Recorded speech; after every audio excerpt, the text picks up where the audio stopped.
Welcome, this is Michael again, the IDDM, and I'm back with another Hearthstone video here today. And one of the things I wanted to talk about is something that came up recently in a game that I played where I was playing Tempo Mage on my way to 500 wins. And, I played a game and got a little fortunate with the RNG, and then afterwards I got a friend request from the opponent. And being a nice guy, I accepted it knowing full well that there might be some vitriol coming my way. And sure enough, the person sent a few taunting messages. Um, the details are on the blog post that I just put up. But basically saying the person accused me of being lucky, of making numerous mistakes during the game, and just really overall trying to make me feel like I'm a bad person, a bad player, and shouldn't be playing Hearthstone. And it got me to thinking about just the community of Hearthstone, the experience of playing, and really how playing Hearthstone, there's a lot of dynamics that really can increase frustration and can lead to anger and hostility. And I don't really think that's the community that Blizzard is going for. I think they're doing a lot of great things with the fireside gatherings and trying to promote more a sense of community with Hearthstone. But in terms of the communication in game, there's really not a lot of ways to interact. There's the emote system, and that's something in a future video I'm going to really break down because I think a lot of players try to use that as a way to troll or taunt other people. Sometimes there's some fun back and forth with it. It really does depend. But the friend request system, more times than not, anytime I win a game and somebody immediately friend requests me, my alarm bells always go up because I'm worried about the person coming at me with an attack or trying to make me feel bad. And really, I'm not playing Hearthstone to feel bad. It's a leisure thing. I like doing it. It's fun. Certainly, I'm competitive. I want to win as much as possible. So it just got me to thinking about some of the factors involved in Hearthstone that kind of lead to this behavior. And it's something I want to spend a little bit of time on today. And then at the end, I want to show you a game that I recently played against a different opponent where there was a different outcome. And that's what I'm going to lead up to. So there's several factors going on in Hearthstone that I think really play into people getting hostile, getting frustrated, and acting out on it. So I consulted some of the psychological literature on online gaming, on online harassment, and this kind of cyberbullying, if you will. There's a lot of great research out there. I just pulled things from a few different studies. A couple of them you can see on the screen here. If you're interested, there's a lot of information that's being really mined out there in universities all over the country of people doing research papers, dissertations, really looking at who are these people that are going online, whether it be Xbox or PlayStation or over a PC, and like saying racist and sexist things to strangers. Like, who are these people? Why are they doing it? What are the factors that lead to it? So I wanted to highlight 5 things that really could lead to this type of behavior that all seem to be a part of the Hearthstone experience, for better or for worse. So the first is this idea of everyone's anonymous. Certainly there's some casters or some streamers, I should say, pros who are out there. You know their names, and if you happen to get matched up with them, it's like you know who you're playing against. But for the most part, when you're on ladder and arena, if it's not someone on your friend list, like, you don't know who that person is. And they don't know who you are. So there's really no sense of face-to-face interaction. You're anonymous. And because you're anonymous, you feel like you can get away with things. So there's no repercussions. You're not co-located.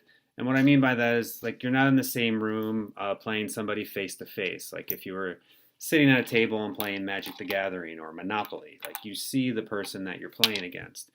And the lack of face-to-face contact really encourages people to perhaps do things they wouldn't normally do. So they might be more aggressive. They might be more angry at someone, and they might kind of spew that instead of thinking twice. For example, if you were playing Hearthstone with someone at the same table, you might not curse out loud if they make a certain play, or if you lose, you wouldn't like get up all in their face and say you're a terrible player. Maybe you would, and if you are, that's unfortunate. We're going to talk about that too, because there's some ways that you can cope with those feelings. So I think just the anonymity is something in Hearthstone that can lead to this behavior. And also the second point, this idea of de-individualization. So you sort of lose who you are when you play these games online because there's no, even in Hearthstone, there's not really an avatar. There's your hero.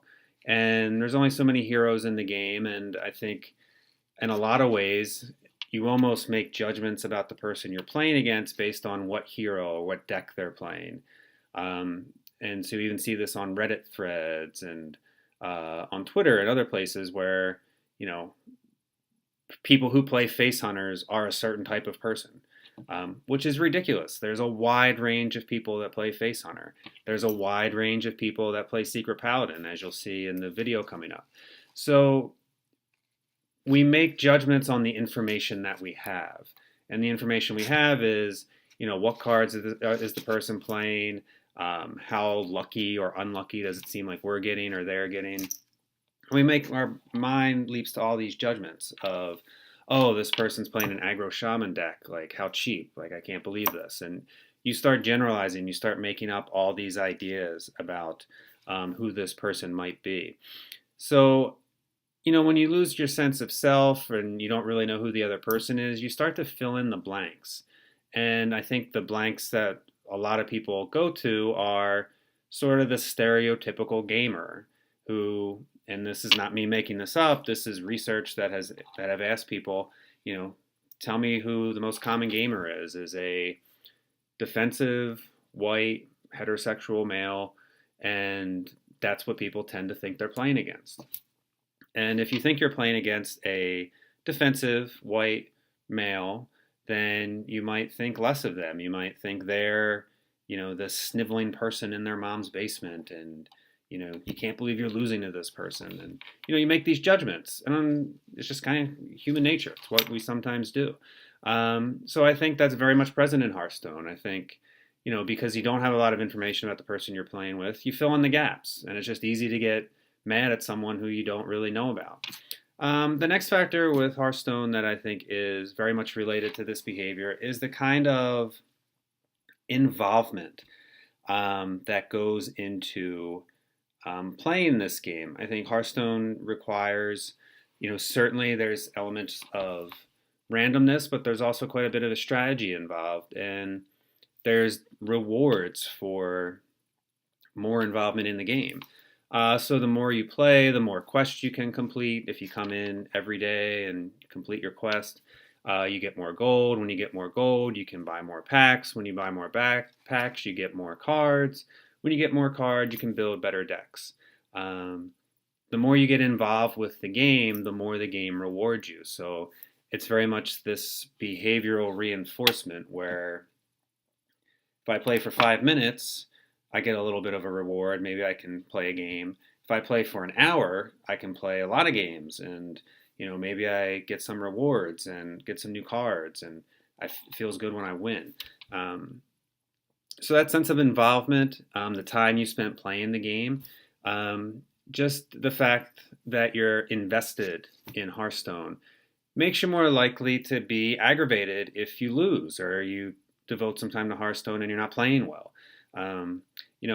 That means that you could get angry because you're using your free time. You want to play some Hearthstone, win some games, and if you continue to invest time, you care about it more. So it becomes more important. It's something you value. And when things we value don't go well in our lives, we don't like that. We get kind of pissed off. So that's just another factor that can add to this anger, this sense of aggression.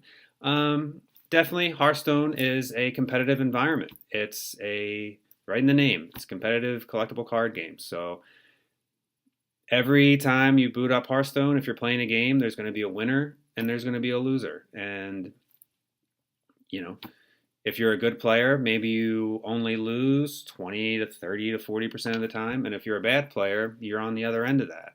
Um, and games are quick. So, unless you're playing against some fatigue decks or control warrior or those pesky control priests, that, you probably finish a game on average. I've looked at some of the stats that are out there. People have done some studies on this. Games range from anywhere to about 7, 8 minutes. Some are, closer to the 10, 15-minute range. But, you could bang out quite a few games of Hearthstone in a good 20 to 30-minute stretch. And if you lose a few games in a row, that is really sucks. It's unfortunate. It doesn't feel happy. So that competitiveness is something that drives Hearthstone and can drive anger and aggression and bad feelings. And just the way that the game modes are set up, you get more rewards in Arena if you win more games. So there's definitely a punishment if you lose. In Ladder, if you lose ranks, you lose stars. And it's all very visual and reinforcing. So, there's definitely some cost to losing, and, you want to win. And when you win, you get some bonus stars and you get some good things. So, wins and losses in Hearthstone can just be something else that definitely leads to just this kind of negative feelings. And the final thing is definitely just frustration. So, as I mentioned, with the competitiveness comes the sense that, every game you load up, you might lose. And you might lose because you made a mistake. You might lose because you're going up against a better deck. You might lose because the other player is simply better than you, or they have some card synergies and combinations that you didn't expect, or maybe they got lucky on what they top deck on the 7th round. Who knows? But, when those losses pile up, it can become very frustrating, and that anger can spill over to the point where you just have to contact someone with a friend request and tell them, you're really bad at this game, you got really lucky, and you should stop playing Hearthstone. And really, there's no easy way that I know of when something happens like that to let Blizzard know, like, hey, this person contacted me and sort of made my play experience really unfortunate. I have thick skin. I don't care. I can blow that stuff off. But it's really not a great environment in general for players to be in this sort of faceless, competitive realm where there's just a lot of frustration, some animosity going on between players. It should be more of a sense of community. And that's one of the things that I wanted to demonstrate today with this video, is that it doesn't have to be this way. I think if you recognize the triggers for when you're getting too frustrated, getting too stressed out, that can really help you have a better overall experience, win or lose. So I wrote some things in the blog post that I wrote today. The link is below. Just some things that you can do to monitor your stress level. If you feel like you're getting to that tilt phase, to kind of steal a term from poker, if you feel like you're getting to the point where you can't think clearly, your anger's rising up, maybe you're like pounding your fist on the desk, or you're cursing out loud even. If you just get to that point where you're feeling exasperated, take a break from the game. Go outside, take a walk, drink some tea, have a beer perhaps. Probably don't have a beer. But do something to get away from the game to relax. In the blog post I wrote about the idea of breathing strategies. So if you slow down your breathing, it's a trigger to your brain to calm down your nervous system. Sounds silly, but it absolutely works. There's science behind it. And then when you start to feel calmed down, then come back and maybe try to play again. But really just try to be nice to each other out there. As I said before, not every person who plays Face Hunter is a soulless individual. Some might be, but all are not. And people playing Secret Paladin these days. It's a very popular deck. I think it's a frustrating deck for a lot of people to go up against because it feels so overpowered if the draw hits right. So this video coming up is a couple of Secret Paladins going against each other. and I wanted to post it to demonstrate that win or lose, you can have a good interaction with a random opponent. So I hope you enjoy, and if you have any questions for me, you can contact me on Twitter. I'm at the IDDM, or take a look at the blog post that I put up and leave me a comment, shoot me an email. Be happy to hear from you and let me know your thoughts. Thanks.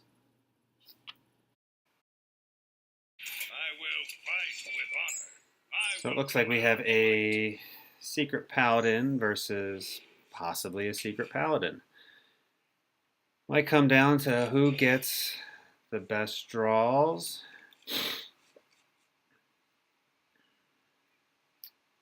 We shall see. Who can play Secret Keeper first? It's not going to be me, it looks like. But I do like to throw Noble Sacrifice out there. That way, next turn when I play Knife Juggler, if this tries to come to attack me, it's going to get injured and maybe even killed, which would be delightful so it doesn't keep building up. So I got a 50% chance here to kill, well, 33% chance to kill it. Let's see where the knife goes. Excellent. That is fantabulous. And of course they're playing the same strategy of playing Noble Sacrifice, so that was a waste. I was not paying attention there. I should have played a minion first and then waited, I guess. So that's unfortunate.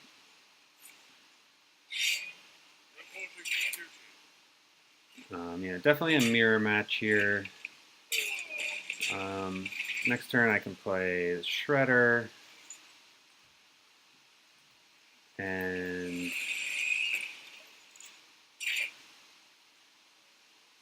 see if he takes that out with recruits or how he's going to handle it. That's Keeper of Ultimate. Hey, look, that's a card I have in my hand too. Oh, that's such a worthless drop. I don't even have anything in my hand to silence it. Oh, it's brutal. So,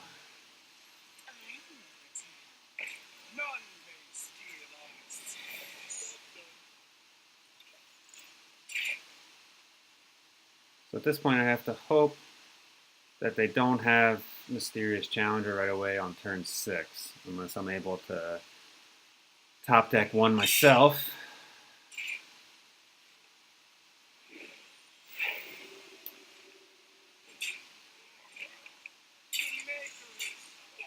If I got a Consecration, that would maybe get me back in the mix. I am running one of those. Redemption doesn't help.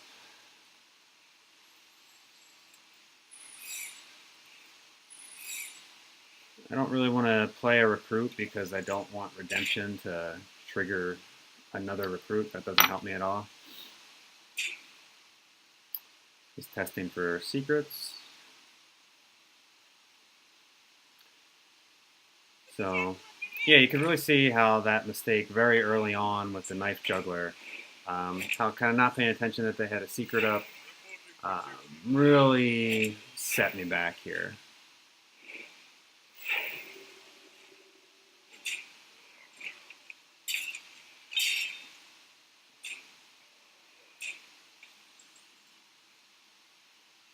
Let's see, 3, 4, 7. Yeah, I think that's game.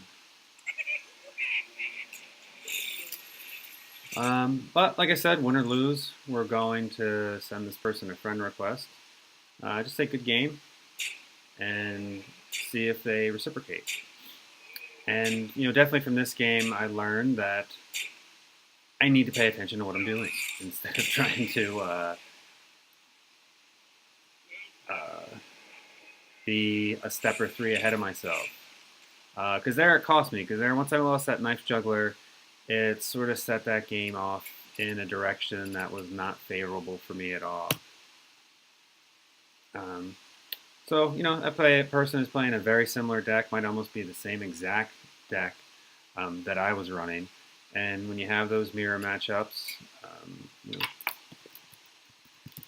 so this person accepted the friend request, saying good game.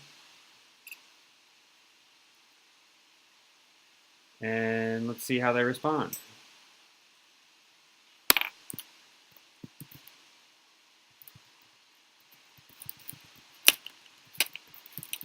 Forgot about your noble sacrifice.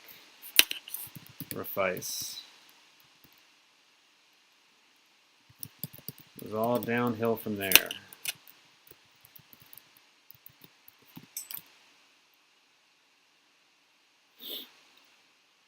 So you can have a decent conversation. You can spread some Hearthstone love, win or lose. Uh, People are people. Not everyone you play against is a seasoned pro, is a bad person.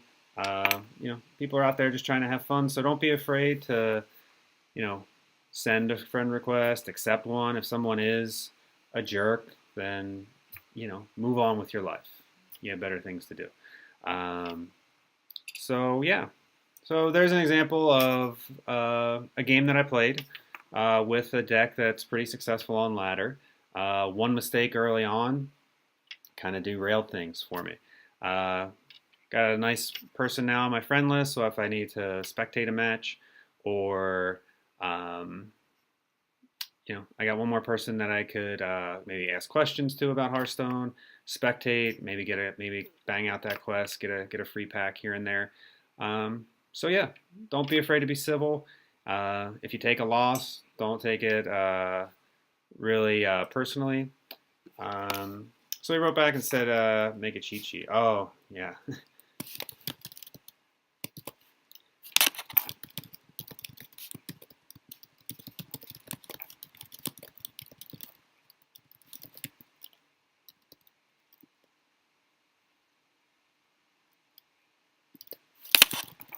Nice job closing me out.